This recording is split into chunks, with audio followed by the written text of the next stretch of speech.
O canal O Executivo tem a grande alegria de receber a diretora de Recursos Humanos da Manpower Group, Vilma Dalcol. Vilma, uma alegria enorme receber você aqui, tudo bem? Tudo bem, e você, Silvio? Tudo ótimo. Vamos falar um pouquinho, então, sobre essa aventura no RH. A Vilma e eu temos muitas histórias, Opa. Não podemos contar algumas aqui para vocês.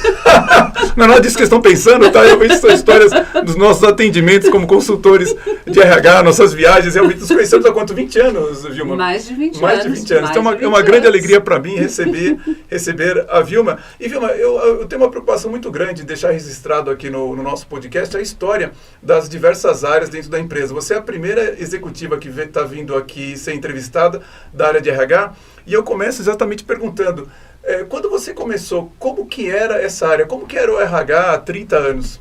Então, na verdade faz um pouquinho mais de 30, gente. Um pouquinho mais, faz. É mesmo? Eu tava até brincando, sabe, gente? Assim, o corpite já é baby boomer, tá? A cabeça não, mas o corpite é baby boomer. Então, assim, na verdade, eu tô na área de RH há 37 anos. Sim. Eu iniciei em março de 1986. Olha só. Naquela época tinha a implantação de um dos planos aí, que eu acho que era o plano cruzado, se eu não me engano. É o cruzado, 86 é o plano cruzado, exatamente. Uma dificuldade tremenda de contratar pessoas, Sim, porque houve sim. um boom, um esvaziamento nas prateleiras, porque as pessoas compravam muito, verdade, porque houve verdade. uma, né?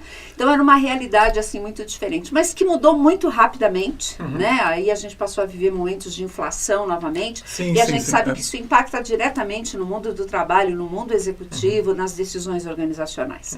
Então eu diria para vocês que quando eu mergulhei mesmo, que eu entrei numa empresa grande, na época o Grupo Vilares, Sim, sim.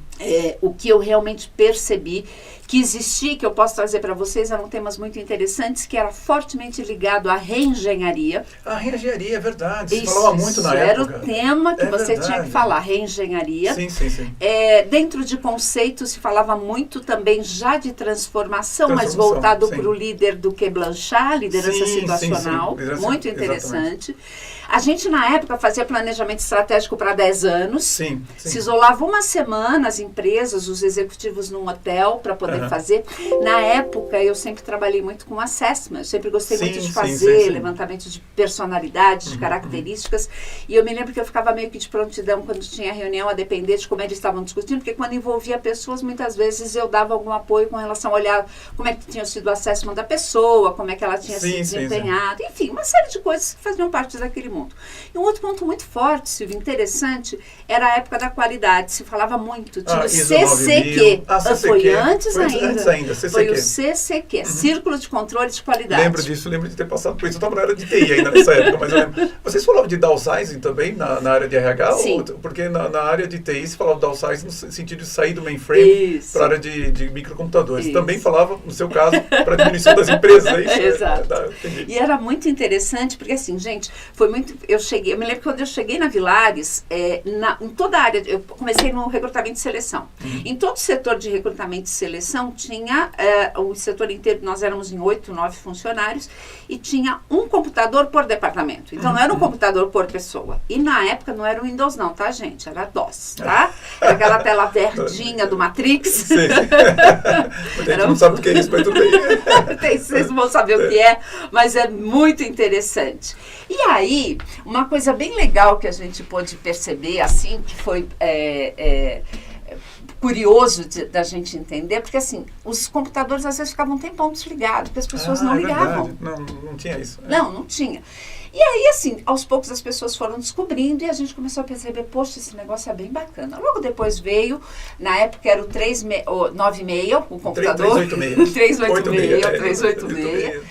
Mas era um RH bastante voltado para treinamento de pessoas, processos de recrutamento e seleção e de controle de qualidade. Eram coisas fortes, principalmente nas empresas maiores, e as empresas menores tentavam se estruturar com esse foco. E era treinamento mesmo, muito treinamento comportamental, treinamento de liderança, que se tinha muito na época.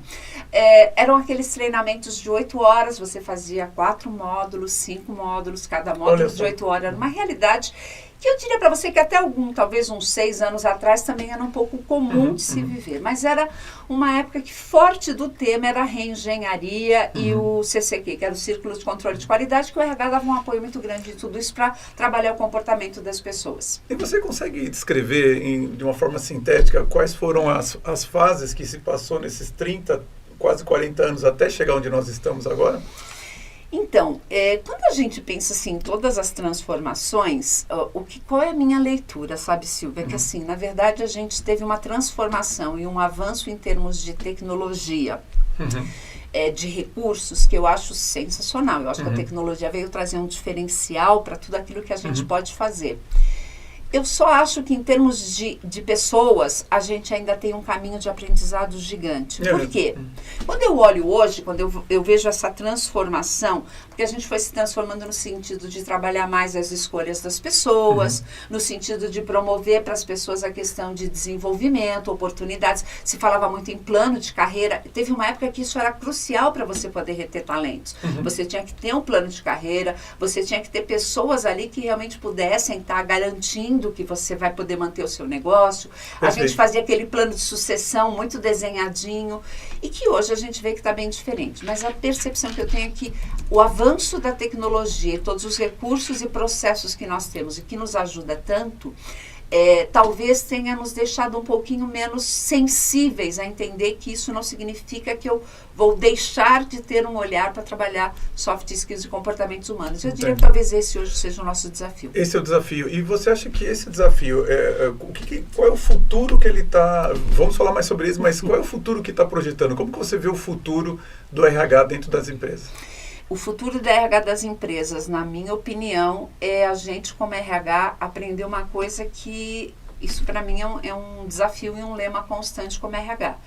Eu preciso aprender a conseguir falar para o negócio sobre pessoas e eu preciso conseguir falar para as pessoas sobre o negócio. Como é que eu falo para o negócio sobre pessoas? Na linguagem do negócio. Então, eu acho que o projetar o futuro do RH é dizer assim, a gente precisa começar a entrar mais no negócio.